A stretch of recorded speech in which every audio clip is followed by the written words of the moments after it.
Hiniling sa korte ng aktres at negosyanteng si Neri Naig Miranda na ibasura ang mga kasong inihain laban sa kanya. Nakatutok si Oscar Oida.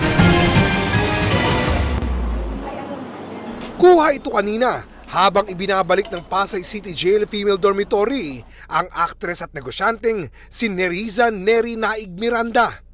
Kagagaling lang niya sa Pasay Regional Trial Court para sana sa arraignment ng kasong paglabag sa Securities Regulation Code o RA 8799. Pero sa pagtatanong namin sa mga staff ng RTC Branch 111, hindi raw natuloy ang arraignment at iniurong sa January 9 matapos mag-file ng motion to quash ang kampo ni Neri. Pinagsusumiti muna ng korte ng komento ang prosekusyon at SEC kaugnay ng motion. Tumangging magbigay ng pahayag ang kampo ni Neri. Matatanda ang inaresto si Neri ng Southern Police District noong Sabado. Sa social media post ng asawa ni Neri at parokya ni Edgar frontman na si Chito Miranda, sinabi niyang hindi kailanman nanloko o nanlamang sa kapwa si Neri o kaya'y kumuha o nanghingi ng pera kanino man. Ayon kay Chito, endorser lang daw si Neri at ginagamit ang mukha nito para makakuha ng investors at siya raw ang kinasuhan ng mga nabiktima. Bigla na lang daw inaresto ang asawa kahit wala raw ibinigay na anumang abiso na may bagong reklamong kriminal. Sabi ni Chito, may mga kaparehong kasong nauna ng isinampa laban kay Neri pero na-dismiss na ang mga ito. Sa naturang post, iginiit pa ni Chito na walang nakuhang pera mula sa ibang tao si Neri at napunta raw sa isang tiyanda na may-ari umano ng Dermacare. Kasama ring ipinost ni Chito ang liham mula raw sa isang tiyanda atienza naka-address kay Neri pero walang nakasaad na petsa at wala ring pirma.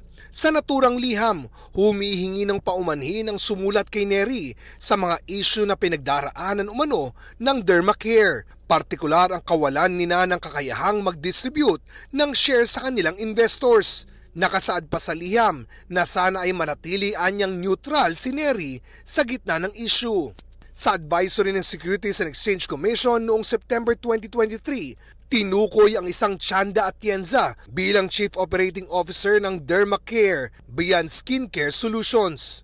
Iniengganyo raw ng kumpanya ang publiko na mag-invest ng pera kapalit ng kitang pera at iba pang benepisyo. Sabi ng SEC, hindi otorisado ang kumpanya na mag-solicit ng investment dahil hindi sila rehistrado at walang lisensya para magbenta ng securities. Sa parehong advisory, sinabi rin ng commission na maaring kasuhan ang mga salesmen, broker, dealer, agents, promoter, influencer at endorser ng Dermacare. Sa isang Facebook post noong September 1, 2023, inanunsyo ni Neri na hindi na siya affiliated o wala na siyang ugnayan sa Dermacare at anumang transaksyon gamit ang kanyang pangalan ay hindi otorisado o kaya ginawa ng wala niyang pahintulot.